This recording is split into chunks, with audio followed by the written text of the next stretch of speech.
para lembrar, né, hoje aqui vai ser a prévia do exame de TCC do Mário. Ele tem 15 minutos para apresentar e depois a gente pode fazer aí umas perguntas para ele, né, pensando na banca, que vai ter o Paulo Miranda, o Serginho e o Fred. E aí é isso, tá bom? Então, manda ver, Mário. Então, boa tarde. Essa é a minha apresentação de TCC com o título Fabricação de guias de onda composto de femtosegundos em vidros não lineares, e o orientador é o Cláudio Renato Mendonça.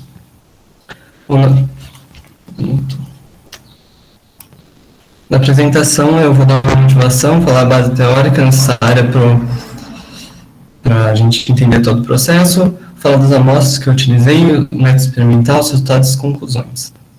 Como motivação, a gente tem a descoberta do laser em 1960, e logo depois disso já se observou fenômenos da ótica não linear, como geração de segunda harmônica e absorção multifotônica.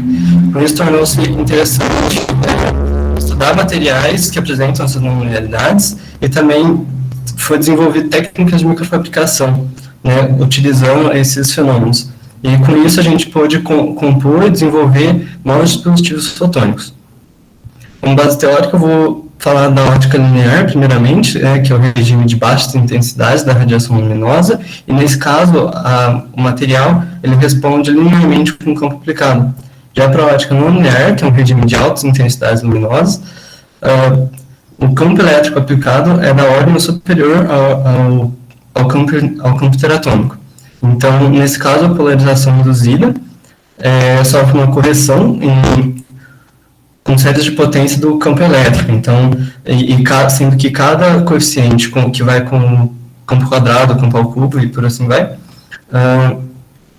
está associado a a diferentes fenômenos da ótica não linear, como geração de segundo, terceiro harmônico e o índice de refração não linear, por exemplo. Também outro processo que pode ocorrer é a ionização não linear. Né? Para isso, o conceito importante de gap, que é a diferença entre a energia da banda de condução e da banda de valência. E quando, no regime de baixa intensidade, pode ocorrer o fenômeno de ionização linear, né? Que é o que a gente já conhece de quando um elétron absorve um fóton, que tem energia do gap.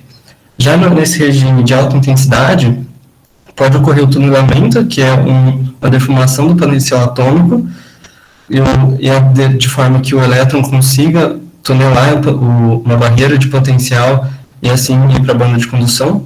Pode ocorrer a absorção multifotônica, então ali o fluxo de fótons é muito alto, então existe a possibilidade de um elétron absorver mais de um fóton simultaneamente, sendo promovido para a banda de condução, ou para avalanche, quando um elétron já está na banda de condução, absorve energia que está sendo irradiada ali, e por colisão ele consegue trazer um elétron da banda de valência para a banda de condução. Isso ocorre sucessivamente, agora com 2, depois 4 elétrons, e assim por diante, por isso o nome é avalanche. Para a gente decidir sobre qual o processo desses de ionização que prevalece, a gente usa o parâmetro de Kelvin, que é uma razão entre o tempo de tunelamento e o período de radiação, sendo que se esse número for maior que 1,5 ou muito maior que 1, a multifotônica prevalece, uma vez que o que significa que o tempo de tunelamento é muito menor que o período de radiação, né? Então não dá tempo do elétron tunelar essa barreira de potencial. Já se esse gama for menor que 1,5 ou menor que 1 ali, isso significa que o tempo de tunelamento é maior que o período de radiação, e isso significa que o elétron sente basicamente um campo estático e consegue tunelar ali, dá tempo dele tunelar, fazer o processo. A microfabricação utiliza laser de femtosegundos, né, que tem a intensidade suficiente para realizar todos esses processos, e se baseia no fenômeno de ruptura ótica, que é a ionização de vários elétrons, né, por esse processo que eu acabei de falar, e quando esses elétrons ionizados transferem sua energia para a rede, causa uma modificação permanente, que pode ser do tipo ablação, quando feito na superfície, e a remoção do material, ou como dano óptico, quando é feito no volume, e há uma modificação na estrutura do material, da amostra. Né? E, por exemplo, na imagem, a gente vê a principal característica desse processo, que é a localidade, né, a resolução do processo, porque somente no volume focal que a gente consegue promover essa ionização não linear e fazer a microfabricação. Para a gente medir a energia necessária para que a gente faça esses processos de microfabricação, a gente vai utilizar o método de Liu, ou método de dano zero, que utiliza pulso, que considera que o pulso é gaussiano no tempo e no espaço, e aí a gente foca o laser na superfície da amostra, que causa um dano circular. E internamente a esse círculo quer dizer que a fluência ali é maior que a fluência limiar, e externamente a esse círculo a fluência é menor que a fluência limiar, que é a fluência, a energia por unidade de área, capaz de remover a matéria ali. Só que o que a gente faz, na verdade, são linhas, então a gente varre, a gente faz linhas de ablação, e o que a gente mede é a largura dessa linha, e metade da largura da linha seria equivalente ao raio. Né? O raio segue essa fórmula 4, mas na verdade a gente não mede fluência no laboratório, a gente mede energia por pulso, então a gente acaba ficando com essa fórmula 5. Mas no final a gente acaba reportando como fluência, porque é uma grandeza mais absoluta, né? Energia por unidade de área, e assim a gente pode ter vários parâmetros com a mesma razão. Também, por fim, a gente reporta como essa fluência de limiar em função do número de pulsos, né? Já que a gente pode variar a velocidade e a taxa de repetição do laser, né? Quantidade de pulsos por unidade de tempo, e tem a mesma quantidade de pulsos por spot. O objetivo final do trabalho é fabricar um guia de onda, então, que consiste num índice de refração maior no núcleo do que um índice de refração da casca, né, e tudo isso leva a uma condição de aceitação aqui, um cone de aceitação com um θ máximo, também chamado de abertura numérica. Sobre as amostras, a gente vai utilizar vidros que são transparentes, estável e manipulável. Significa que a gente pode variar os comprimentos de ondas, né, utilizados nisso. Eles são estáveis no sentido de que a gente pode colocar eles sob situações extremas, como impacto e temperaturas. Eles também são manipuláveis no sentido que a gente pode usar diversas estruturas, diversos elementos químicos. Os vidros teluretos, mais especificamente, eles têm alto índice de refração linear e não linear, isso devido ao par solitário de elétrons nessa estrutura de bipirâmide trigonal, e ele tem uma janela de transmissão também. A ligação entre o telúrio e o oxigênio tem grande estabilidade térmica, resistência à corrosão e baixa energia de fônus, que também é muito importante para o nosso experimento de microfabricação, porque a gente está trabalhando com grande impacto e altas temperaturas, e a baixa energia de fônus é bom para que não exista efeitos adversos. Ela mostra utilizar tem essa composição com a TBN0 sendo uma matriz base, depois a gente incorpora tântalo e zircônio, né, e esses modificadores podem levar à formação de TO3 e assim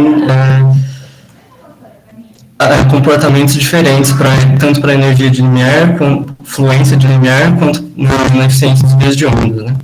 Então, sobre o método experimental, a gente tem um laser de femtosegundos, né, como especificado, um caminho de espelhos que leva o feixe laser até uma objetiva que focaliza o laser na amostra, e ali a gente faz a microfabricação, tanto a ablação quanto os guias de ondas no volume. Essa amostra está sob um estágio de translação, que permite a gente controlar a velocidade e posição. Uma iluminação permite que a câmera CCD acima do objetivo ali nos mostre em tempo real tudo que está acontecendo, e um autorrelator mede a duração do pulso. E também antes do objetivo é possível medir a energia por pulso. Sobre o setup de acoplamento, a gente usa agora um laser contínuo, Um conjunto de lente aumenta o feixe laser para que a gente aproveite mais essa luz. A objetiva de 40 vezes focaliza esse laser bem na entrada dos guias de ondas. A amostra novamente está sobre o estágio de translação, porque a gente coloca ela na posição correta ali. E a objetiva de 20 vezes, ela projeta a imagem dos guias numa câmera que permite a gente ver os modos guiados, a intensidade da luz, etc. Esses são alguns exemplos que a gente fez para o método de Liu. Vejo que com o aumento da energia aumenta as linhas, né? E essas linhas têm alta resolução e alta reprodutibilidade. Um exemplo do gráfico de Liu, né? Ele vai ter um comportamento linear com escala log aqui na energia. E que nos traz esse tipo de resultado da fluência linear. Então, veja que em função do número de pulso, permanece constante, então, os resultados da fluência linear, isso porque a gente está num regime de muitos pulsos, 10 a 15 pulsos por spot, e também em função da amostra, ele também não teve muito grandes variações, porque elas são amostras parecidas quando a gente olha para o índice de refração não linear delas. Sobre o parâmetro de Keldysh, a gente calculou a energia do gap através do espectro de absorção, que dá um gap em 413 nanômetros, e utilizamos também a fluência linear 0,06 joules por centímetro quadrado, que é uma média da tabela anterior. Aí tem uma equivalência entre os fenômenos, mas uma leve predominância do tunelamento, né? E caso aconteça absorções multifotônicas, será de 2 fótons, porque a gente usou um laser de 800 nanômetros. Sobre os guias de onda, eles foram fabricados com um objetivo de 0,65. Foram 2 conjuntos de energias diferentes. Eles têm 5 mm de comprimento, que é o comprimento da minha amostra, e foram feitos a uma profundidade de 125 micrômetros e 270 micrômetros de profundidade. E quando guiando 632, uma luz de 632 nanômetros, ele apresenta um monomodo na saída. As paredes são compostas por perda de acoplamento, que essa é composta por o load mismatch, que seria a diferença entre o modo esperado, o monomodo esperado e o modo real que saiu. Isso dá da ordem de 6 decibéis de perda, e também tem a reflexão de Fresnel de 1 decibel, que é devido à diferença de índice de refração do ar com a amostra. Também temos a perda de guiamento, que é o mais interessante aqui para o nosso trabalho, que não teve grandes variações novamente, considerando a barra de erro, mas teve uma leve diminuição para potências mais altas. Contudo, esse é um resultado, uma ordem de grandeza maior para guias de onda que já foram fabricados aqui no nosso grupo de pesquisa. Como conclusão, a gente compreendeu e aplicou os mecanismos da ótica não linear na microfabricação. A gente conseguiu definir as energias lineares para as amostras que a gente estava interessado, vimos que elas são constantes com relação aos modificadores e também com o número de pulsos, e possibilitou a gente fabricar os guias de onda, que são reprodutíveis, mas não são tão bons quanto os que a gente já tem aqui no grupo, já que suas paredes foram da ordem de 2 decibéis por milímetro. É isso, muito obrigado.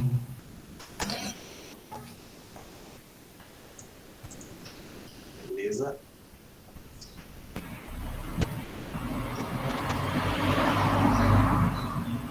Pessoal, perguntas? Quanto tempo deu, Kleber? Eu não pude gravar aqui. Deu 13 minutos, cara.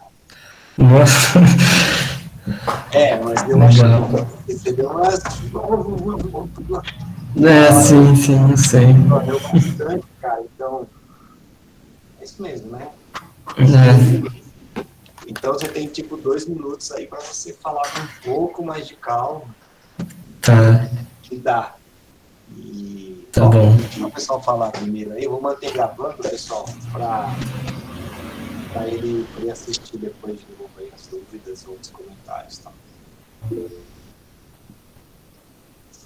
Meu som tá baixo? Ué? Pra mim tá normal, acho. Ué? falar virado pra câmera.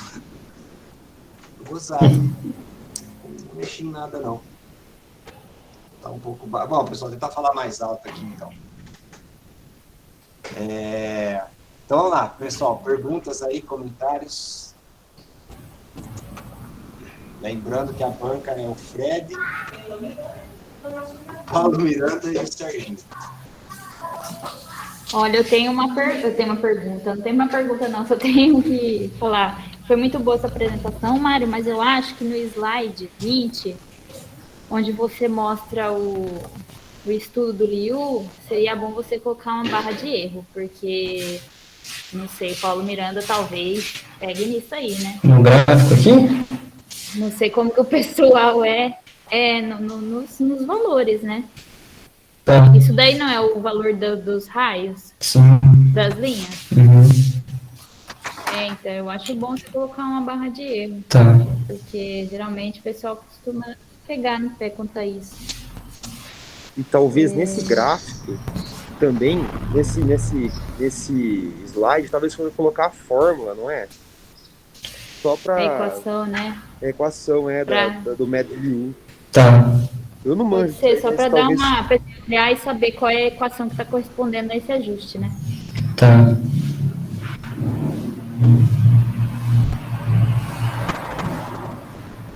Beleza.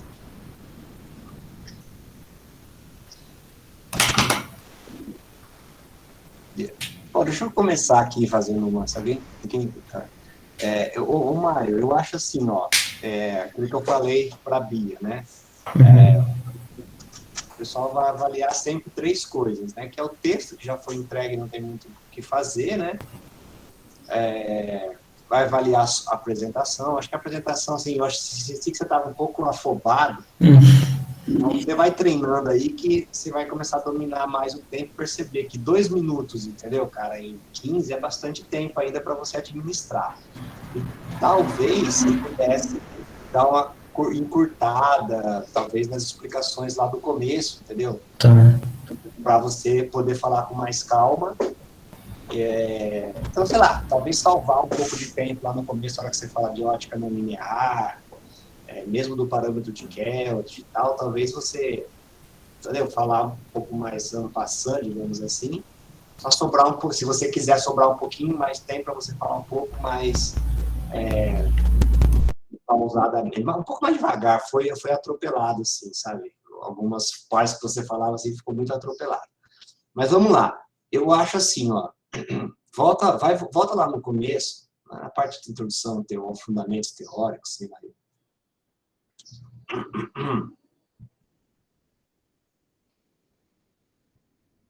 Assim, bom, beleza, ó, tá tudo bem, vamos lá, próximo slide. Eu sei que esse slide aí você que inventou, né? Esse seu diagrama, entendeu? Você já me explicou ele, tudo bem, mas eu acho assim, que o professor pode muito bem virar para você e falar assim, não, mas me explica, eu não entendi esse diagrama aqui.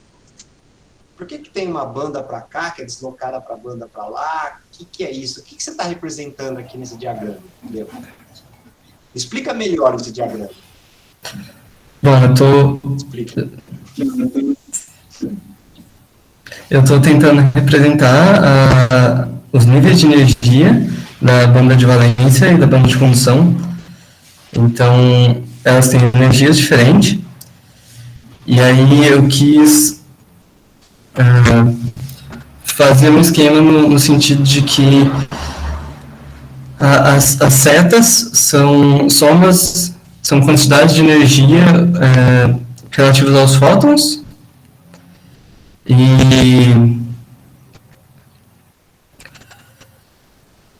que podem ser absorvidas pelos elétrons, assim, e usar eles, ou no caso dessa que está distorcida, seria o tunelamento com relação ao forte campo elétrico que distorce esse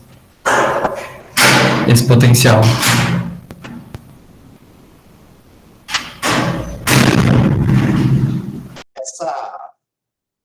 essa figura sua, você que meio que elaborou, que inventou esse jeito de fazer essa figura, né? Então, por exemplo, eu acho que seria bom você meio que tentar...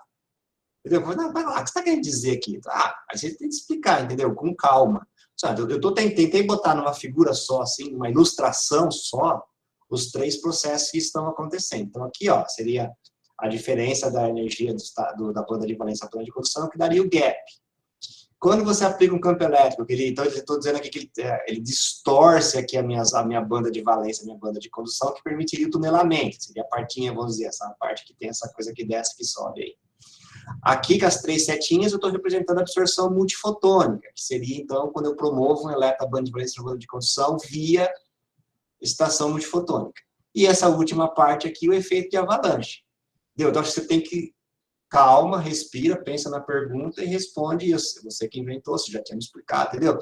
Cuidado só para não se embananar. Uma coisa que sempre dá embananamento aí, explica, pode ser que alguém pergunte, né? Como é que é esse processo de avalanche mesmo aí? Só uma coisa, você acha que melhoraria se eu colocasse embaixo de cada um aqui, ó, como se fosse uma legenda para cada um? Você acha que... Pode melhorar, mas eu acho que ainda assim eles podem perguntar o que você está querendo representar. Às vezes a pessoa pode querer dizer assim, né? Mas parece que é uma coisa que acontece na sequência, da esquerda para a direita, entendeu?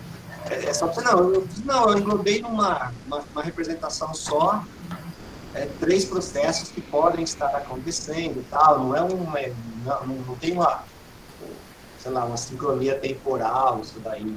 Tá, entendi. Mas explica efeito avalanche aí para todo mundo. O efeito avalanche, um elétron semente que já está na banda de condução aqui. Ele absorve a radiação que está sendo incidida.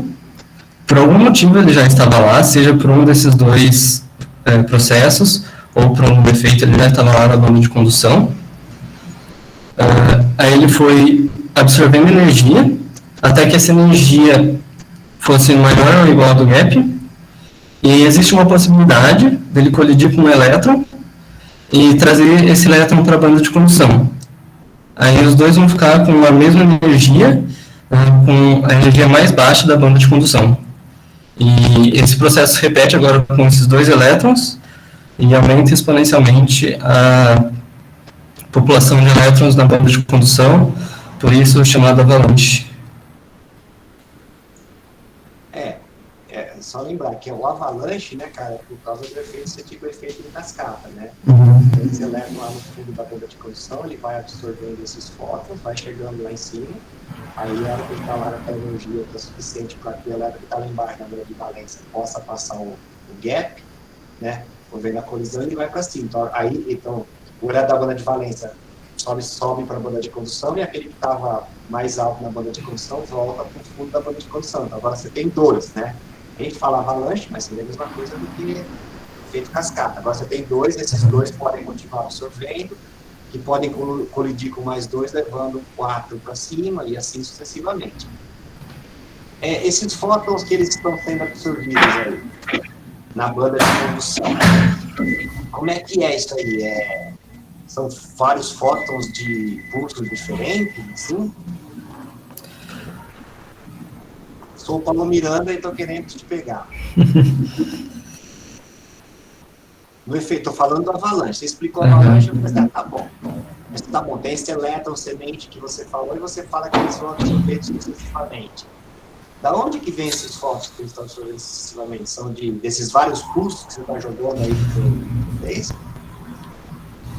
Não, é de um pulso só. Um pulso só é capaz de fazer a ionização não linear. Exatamente. Então, durante o tempo daquele pulso, né, então essa interação do efeito avalanche, ela se dá durante o tempo do pulso, tá bom? Então, quer dizer, é durante aquele pulso de femtosegundo que você vai promover esse processo em avalanche, tá bom? Porque se você for esperar um próximo pulso, isso aí tudo já decaiu. Né? Porque você está trabalhando mesmo que você está trabalhando com 5 MHz, que dá 200 nanosegundos, né? ou com 80 MHz, que dá 13 nanosegundos, dentro de fila disso daí já voltou todo mundo. Então, isso aí é dentro de um pulso. Então, você joga o pulso, enquanto o pulso está interagindo, os elétrons vão absorvendo, subindo, conscientes do processo. Então, é tudo um processo que está acontecendo numa dinâmica ali da duração do teu pulso, tá bom?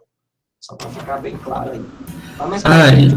E só para confirmar, essa absorção é linear mesmo, né? Desse elétron seguinte. É linear entre os vários níveis ali, bem próximos um do outro, que ficam ali na banda de posição, tá bom? Tá bom. É linear. E a hora que eu quero plasma, por que é importante a geração do plasma? Entendi. Por que é importante? Por que é relevante a geração do plasma? Porque ele é opaco a essa luz do laser, então ele vai absorver muita energia e assim...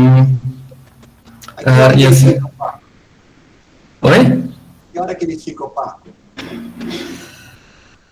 Nossa, não lembro. Lembra da frequência do plasma, que a gente aprendia lá no curso? Lembro. A frequência do plasma ela é proporcional à densidade de elétrons excitados. Então, o que acontece? Aí você vai colocando elétron na banda de condução, você vai fazendo com que a frequência do plasma, que estava lá, sei lá onde, ela começa, estava lá no ultravioleta, ela começa, estava em algum lugar, você começa a fazer com que a frequência do plasma entre em ressonância com estava lá no infravermelho, né? Que você tem a hora que você tem poucos elétrons lá em cima, a frequência do plasma é baixa. Tá bom? Então tá lá muito no infravermelho. À medida que você vai colocando mais e mais elétrons na banda de condução, vai aumentando o N, então vai chegar uma hora que a frequência do plasma vai ficar ressonante com a frequência do laser. Certo? Você vai aumentando o N, quanto maior o N, mais a frequência do plasma vai se aproximando da frequência do laser. Aí ele fica opaco para aquele comprimento de onda. Aí fica opaco, aí os processos... Tá? Só para lembrar, assim, que às vezes pode ser coisa que os caras perguntam, né? Tipo assim, mas tá bom, você falou, a sua resposta foi certa, preciso gerar o plasma do cara, porque o plasma é opaco. Mas que hora que ele fica opaco? Ele fica opaco quando a densidade for tal que a frequência do plasma é igual à frequência da luz do laser que eu estou usando. Entendi. Tá bom? Não, isso aí a gente respondeu direitinho. Aí nesse negócio de Keldysh aí, se alguém, ele só tem 15 minutos para fazer pergunta, eles não têm muito tempo mesmo para fazer perguntas. Mas algumas perguntas, por exemplo, cara, como é que calcula isso daí? Tipo, da onde veio?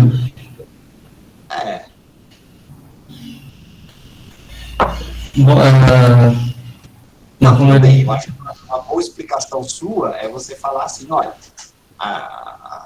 o parâmetro de Keldysh é o omeguinha do laser dividido pela frequência de tunelamento. Show, isso daí é uma definição.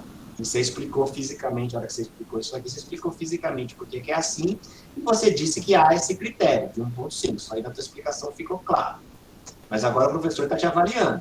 E ele quer saber o seguinte, legal, mas você pode me explicar de uma maneira rápida, ou só dando uma explicada aqui, como é que eu deduzo a primeira parte da igualdade aí? Esse Mi sobre E, raiz disso daqui, você conseguiria explicar?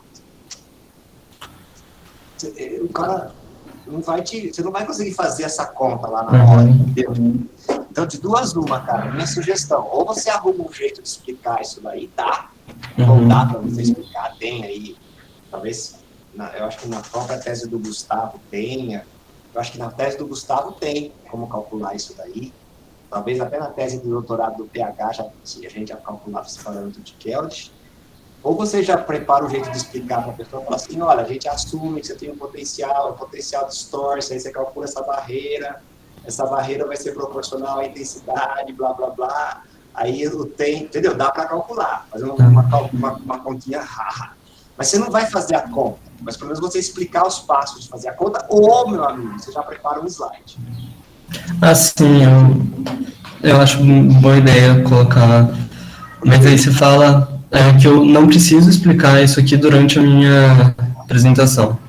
Não, na sua apresentação você pode falar só como você mais ou menos falou. Tá. Agora de Keldysh, isso daqui, papapá, não precisa explicar com detalhes como é que faz essa conta, mas eu acho que alguém vai perguntar como é que faz essa conta aí, entendeu?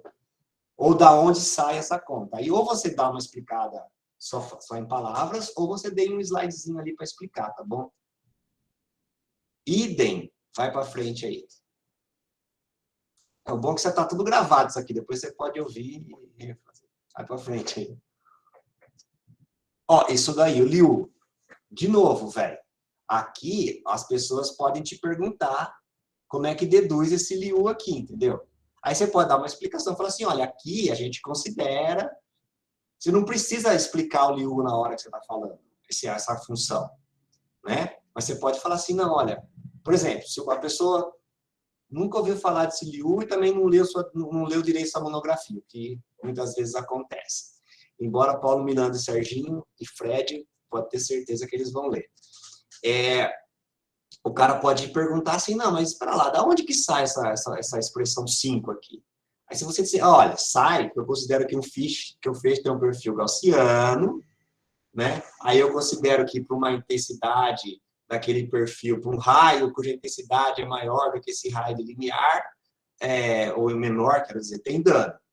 Então, aparece esses LNs aqui, aparece esse R ao quadrado, porque eu estou considerando uma função gaussiana. Ah, legal. Entendeu? Às vezes essa explicação já é suficiente, Mário. Entendeu? Porque o cara fala, beleza, o moleque fez a conta. Entendi. Entendeu? Ele sabe de onde veio. Talvez você não precisa deduzir. Agora, também não custa. Você pode jogar essa explicação. E no final você pode falar, se vocês quiserem, eu tenho um slide preparado para mostrar. Uhum. Entendeu? Deixa esse slide aí que eu acho que é legal. Outra coisa também, esse negócio pulso por spot, né? Eu sei que do jeitinho que tá aí, eu sei que é complicado a gente fazer essa dedução. Mas talvez não precise se preparar para aquela resposta curta. Mas por que dá esse FW0 sobre a velocidade? Entendeu?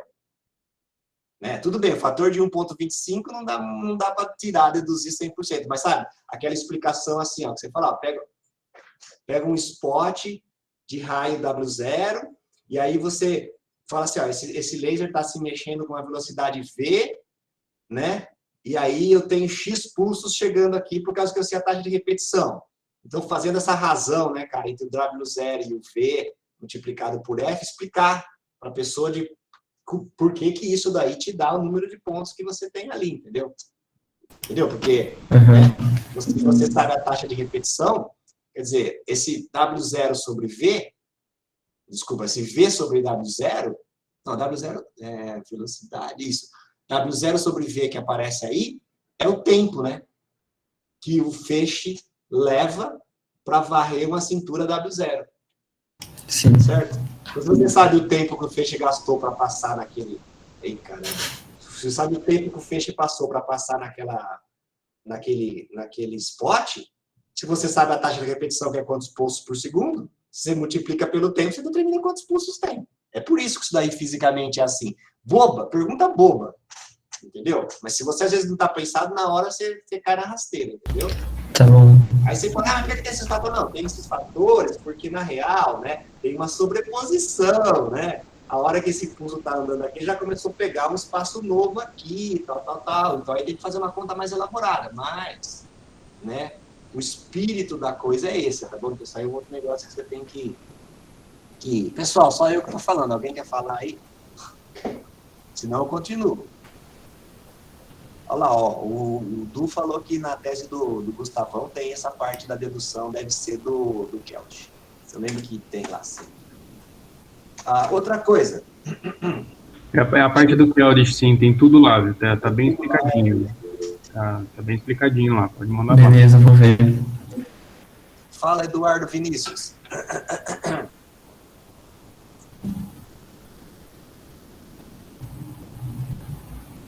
Pode falar. Vocês conseguem me ouvir? Agora sim. Primeiramente, parabéns, Mário. Eu nem vou fazer o TCC ainda e já estou um pouco assustado com esse tempo minuto. Então, parabéns por conseguir terminar a tempo. Obrigado. Eu queria saber exatamente qual é a vantagem, qual seria uma propriedade interessante desses vidros que você está utilizando. Se tem algo que se destaque sobre eles, ou por que você acha que eles são interessantes para ser estudados?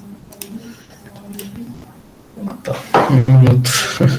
Então, como eu disse aqui, as vidros, no geral, a gente é uma boa opção de pesquisa em fotônica, porque a gente pode experimentar diferentes comprimentos de onda, porque eles são transparentes, né, ampla janela de transparência, são estáveis quimicamente, termicamente, e são manipulados, então a gente pode testar diferentes elementos químicos, né, como no nosso exemplo aqui, eu incorporei, foi incorporado nas estruturas outros elementos químicos. A estrutura desse vidro, ela é tal que tem um alto índice de refração linear e não linear, e isso ajuda a gente a, com menos esforço, fazer uma modificação relevante, né? Então, esse índice de refração não linear vai ajudar a gente nisso. E também as ligações, como eu disse, que entre o telhuro e o oxigênio, tem essa estabilidade térmica, que é bom para a microfabricação, porque durante o processo as temperaturas podem ser elevadas ali, localmente, e também essa baixa energia de fomos tem a ver com a energia da rede em si, então isso também é outro ponto positivo, porque tem menos chances de ter efeitos adversos como trincas, rachaduras, né, ou defeitos que a gente não queira gerar. Então, no geral, é mais por conta que eles são mais fáceis de lidar do que necessariamente eles têm outras características muito boas, assim. Eles são mais fáceis de lidar. Perfeito. Entendi, sim. Muito obrigado, Mário. Valeu. Mário, Tá. você viu a abertura numérica? Não medi a abertura numérica dos guias. Sim. Não medi. Por que você não mediu, cara? Porque eu ainda não medi. A abertura numérica, Mário? Então, eu ainda não medi os índices de refração, porque segundo a fórmula do guia de onda, com os índices de refração eu conseguiria medir o seno do θ máximo, mas eu não tenho qual que foi a diferença de índice de refração que eu geri. Mas como é que você mediria a abertura numérica se você fizesse? Que não fosse pelo índice de refração? Não, porque isso aí, assim, se você para você saber para você saber a abertura numérica, seria que medir refração, mas medir refração não é muito fácil, né? Você tem que medir a refração do entorno, isso daí é ok. A gente poderia tentar conseguir medir o índice de refração do vidro normal, que seria da parte externa, N da taça. Aí você teria que medir o N do núcleo, que não é trivial.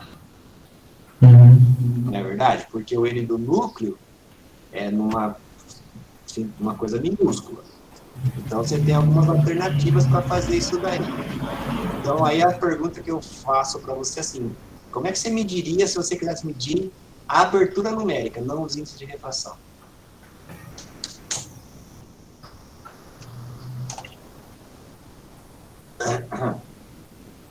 Eu poderia variar a abertura numérica da objetiva de entrada que eu estou focalizando, porque cada objetiva focaliza com uma certa distância, então o que determina o ângulo com que ela está focalizando. Mas aí, você mede o quê? Você vai... É uma ideia, funciona. Você pega um monte de objetiva, que a gente não tem, e você acopla a luz em todas elas, e acopla a luz joga a luz nas objetivas, e acopla na nossa fibra, e eu meço a intensidade na saída, porque... A que for mais eficiente é porque está mais perto da abertura numérica. Sim. Tá bom, esse é um jeito, funciona, eu já vi gente fazendo assim. Tem até outras maneiras de você fazer isso mais veaca, assim, mais esperta, mas a ideia é essa. Você pode pegar uma íris, botar na entrada, botar uma lente, e aí você vai variando a íris. A hora que você varia a íris, você coloca uma lente só, você vai variando a íris, ao variar a íris, você varia mais suavemente as aberturas numéricas. Assim. Você não vai ficar trocando as objetivas toda hora. Você consegue fazer uma lente e uma coisa. Tá. Essa é a mesma ideia. O princípio seu tá certo. Mas e outra maneira?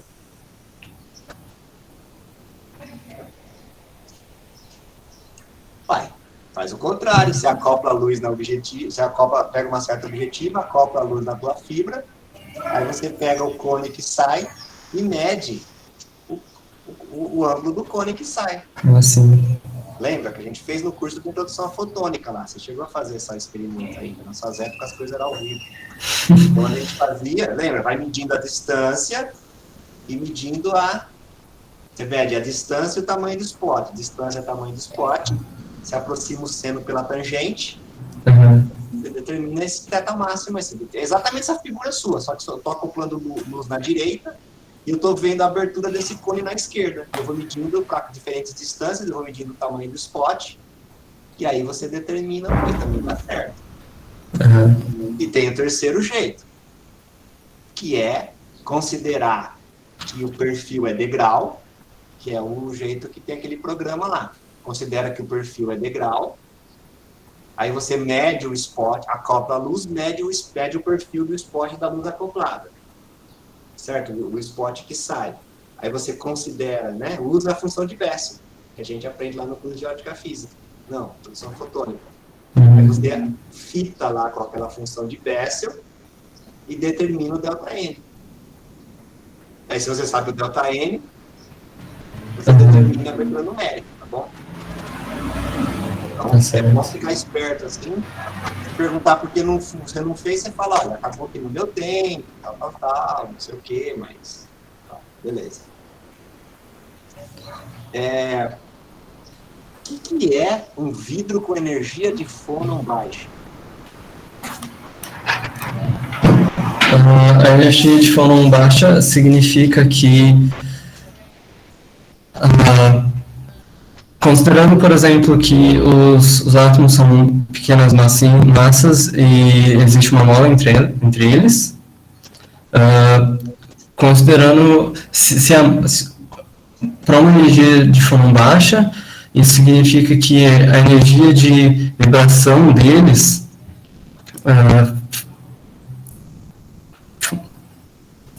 no geral é bem absorvida.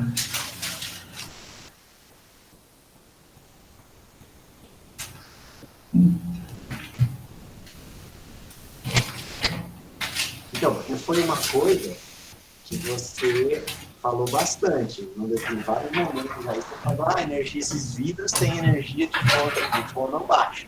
Quer dizer, a energia de fônon está ligada às vibrações ali que você tem, dos diferentes modos vibracionais que você tem nessa sua matriz vítrea, né? Então, uma energia de fônon baixa quer dizer que você pode... É fácil você ir de um estado vibracional para o próximo estado vibracional. Certo? Quer dizer, né? Então, assim, tem pouca... Quer dizer, tem a energia de fônon, a energia do fônon que você precisa para promover uma transição vibracional não é muito grande. Então, a energia dos fônons ali que você precisa para naquele decaimento tentar poder é baixa. Então dá uma estudadinha nisso daí, cara, porque os caras, como você sabe, na hora só fala assim, não sei se foi impressão minha, mas achei que várias horas, assim, vários momentos, você falou sobre isso daí, tá? Você falou insistentemente de energia de fônon, então é uma coisa que estava chamando um pouco a atenção. Tá, tem só mais uma pergunta que eu queria falar. Aí no final você pegou, você fez tudo certinho, aí chegou numa certa hora no final, você pegou e falou assim, porque esses nossos guias não são tão bons quanto os outros que já fizeram no grupo. E qual que foi o problema que esses guias não foram tão bons? Por que não são tão bons quanto os demais feitos no grupo? Por que eles não são bons? É porque, de fato, a perda ficou uma ordem de grandeza acima, né? Uma ordem de grandeza... Não, sim, mas a pergunta Não, a pergunta por que ficou tão bom? Tem alguma coisa especial com esse vidro que faz ser ruim? Isso pode ser estudado melhor. Por que ficou ruim esse guia? Por que esses guias não ficaram tão bons quanto outros? O que aconteceu? Então, isso eu acho que pode ser estudado mais profundamente, mas a princípio que a gente supõe é que eles foram fabricados muito abaixo da superfície, né, de 125 micrômetros, 270 micrômetros, o que pode ter levado a efeitos do foco não ficar tão homogêneo, tão certinho assim na hora da fabricação.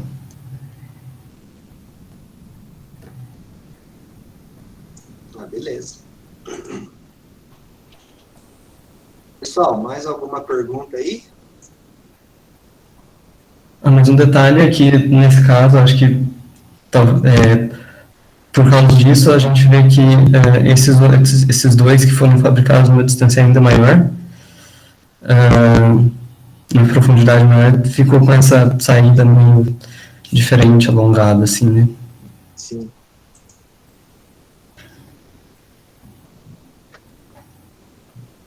Beleza. Eu estou satisfeito.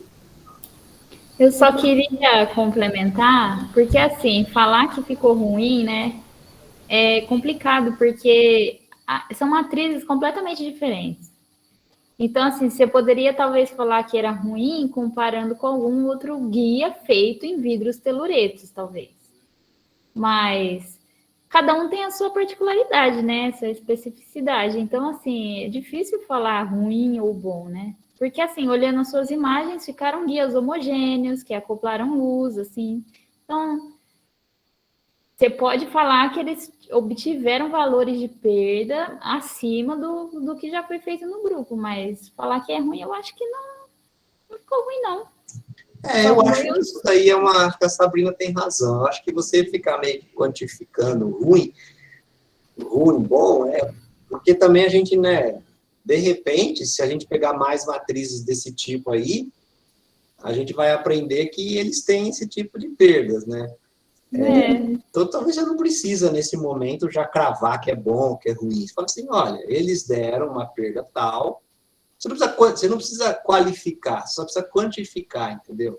Você pode dizer assim, olha, eles tiveram uma perda de tanto, e essa perda é 10 vezes maior do que aqui em outras matrizes vítreas, que nós já estudamos, né? Aí, você pode até deixar, isso aí é a famosa, você planta uma pergunta, né? Aí você passa e vai embora. Aí alguém vai falar, escuta, mas por que é 10 vezes maior? Então, primeiro que você é uma matriz diferente, então pode ser específico, a gente também não tem tanto estudo dessa matriz, e segundo, que aí tudo bem, pode ser um pouco esses guias eu acabei fabricando um pouco mais para dentro do volume, não sei o quê, não deu tempo de repetir mais próximo da superfície, que talvez fosse uma coisa interessante e tal. Tá certo, vou Tem que gravar? Não. Beleza, gente? Opa, levantaram a mão aí. Beleza. Fala, Rafael. Ô, Mário, eu não entendi muito bem que tipo de efeito poderia fazer esse guia mais para baixo no volume e ficar ruim, que você falou. Sei lá, autofocalização, que efeito físico mais específico que poderia atrapalhar. Então, é justamente o fato de, por exemplo, você focalizar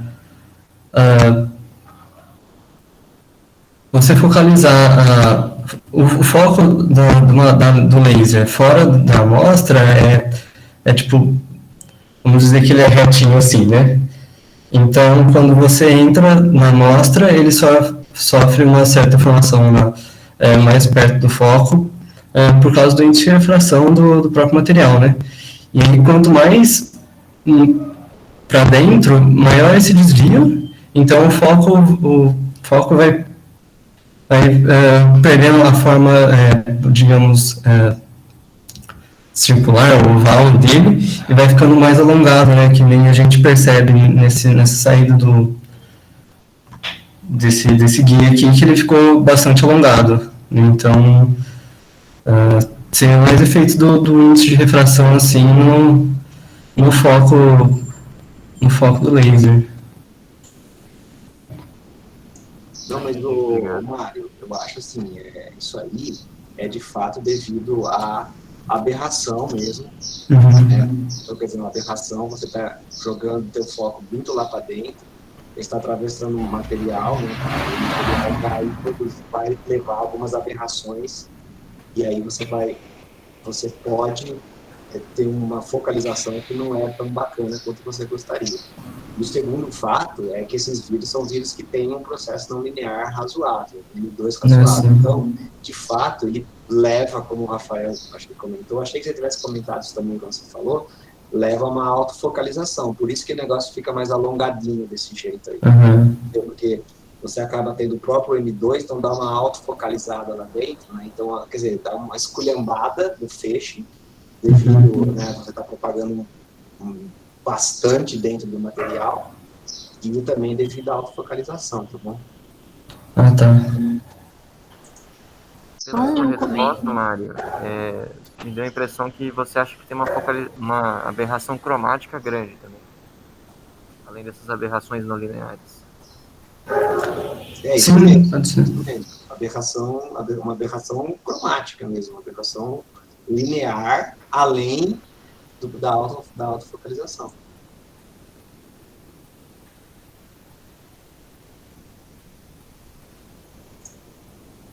O Mário, nessa imagem aí, o A e o B é de uma amostra e o C e o D é de outra? Sim, eu esqueci de colocar isso agora que eu percebi. O A e o B seriam da TBN 0 e o C e o D da TBN 2. Tá, beleza.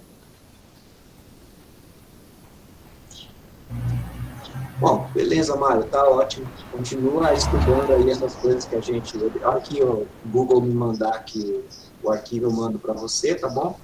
Tá bom. E dá umas treinadas para você perceber que o tempo vai dar, ficar mais calmo. Enquanto isso, eu vou interrompendo a gravação aqui.